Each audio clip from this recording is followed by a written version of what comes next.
జనవరి 14న వచ్చేది పొంగలా సంక్రాంతినా? ఉత్తరాయణంలో చనిపోతే నేరుగా స్వర్గానికి వెళ్తారా? ఎక్కడ జరిగినా ఎలా జరుపుకున్నా ఈ పండగ సంబరాలన్నీ సూర్యుడు ఆకాశంలో మళ్ళీ తన తేజాన్ని చూపించటం, తమకు వెచ్చదనాన్ని మళ్ళీ ఇవ్వటం, ధాన్యం ఇంటికి రావటం, ఆ ధాన్యాన్ని పండించటానికి తమకు ఉపయోగపడిన జంతువులను గుర్తించటానికి, వీటన్నిటి కోసం ఒక థ్యాంక్స్ గివింగ్ ఫెస్టివల్గా జరుపుకుంటారు. ప్రకృతికి కృతజ్ఞత తెలుపుకునే ఈ కార్యక్రమం మౌలికంగా మతాలకు అతీతంగా వ్యవసాయం చేసే సమాజాలలో ఆ సూర్యుని కొలుస్తూ చేసుకుంటున్న ఒక సాంస్కృతిక వేడుకగానే అర్థం చేసుకోవాలి. భోగి పండగ కాలమంటే రబీ పంటల హార్వెస్ట్ కాలం. భోగి మరుసటి రోజు మన పొరుగున ఉన్న తమిళ దేశంలో, మన తెలుగు రాష్ట్రాలలో ఇంటికి కొత్త ధాన్యం తీసుకువచ్చి కొత్త కుండలు, పాలతో, బెల్లంతో ఆ ధాన్యాన్ని వండి పొంగిస్తారు. ఆ పొంగిన ఆహారం పేరుతోనే పండుగకు పొంగలనే పేరొచ్చింది. కానీ ఈ మధ్యనే ఒక తెలుగు అభిమాని భోగి తరువాత రోజు పొంగలంటే దాన్ని వ్యతిరేకించాలి, అది తమిళ పేరు అని పిలుపునిచ్చారు. ఆయన అభిప్రాయం ఆ రెండవ పండగ రోజును సంక్రాంతి అనాలని. మరి సంక్రాంతి కూడా తెలుగు పదం కాదు కదా, అదేమో సంస్కృతం నుండి వచ్చిన పదం. తెలుగు తమిళ భాషలేమో ఒకే భాషా కుటుంబానికి చెందినవి. ఏదైనా సరే సంక్రాంతి లేక మకర సంక్రాంతి అన్న పేరు బీహార్, వెస్ట్ బెంగాల్, మహారాష్ట్ర, కర్ణాటక రాష్ట్రాల్లో వాడతారు. పంజాబ్లోనేమో మాఘీ సంగ్రాండ్ అంటారు. త్రిపురలో పౌష్ సంక్రాంతి అని పేరు. పేరేదైనా మకర సంక్రాంతి రోజున ఉత్తరప్రదేశ్లో కుంభమేళ ఆరంభమవుతుంది. చాలామంది ఆ రోజున నదిలో మునక తీస్తే పాపాలు పరిహారమవుతాయని నమ్ముతారు. మకర సంక్రాంతి రోజున కేరళలో శబరిమలలో అయ్యప్ప స్వామి తీర్థయాత్ర ముగుస్తుంది. సంక్రాంతికి ఆ పేరు ఎలా వచ్చిందంటే, సూర్యుడు ఆ రోజు కొత్త రాశిలోకి, అంటే ఇంకొక రాశిలోకి ప్రవేశిస్తాడు అని నమ్మకం. కానీ భూమికి సంబంధించినంత వరకు సూర్యుడు కదలడు అని తెలుసుకున్నాం కదా, అలాగే రాశులన్నవే లేవు కదా. కాబట్టి సంక్రాంతి అన్నా మకర సంక్రాంతి అన్నా ప్రతి నెల సూర్యుడు కొత్త రాశిలోకి వెళ్తాడు అన్న అర్థమేమీ లేదు.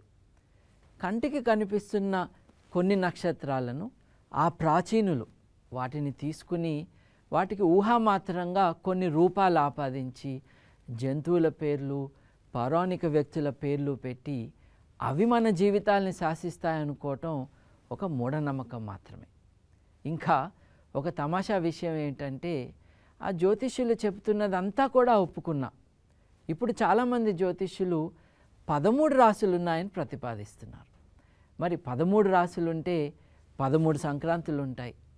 అలాంటప్పుడు మకర సంక్రాంతిని ఎక్కడ పెట్టుకోవాలో, ఎప్పుడు జరుపుకోవాలో అది మాత్రం సెలవు ఇవ్వటం లేదు వారు. సంక్రాంతికి సంబంధించి ఇంకొక నమ్మకం ఉంది.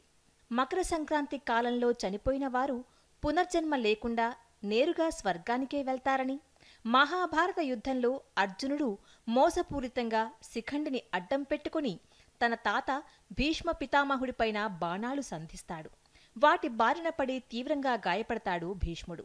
కాని తనకు ఎప్పుడో లభించిన వరం కారణంగా అంపశయ్యపై పడుకొని తన మరణాన్ని ఉత్తరాయణం దాకా పోస్ట్పోన్ చేసుకుంటాడు భీష్ముడు, నేరుగా స్వర్గానికి వెళ్లాలని.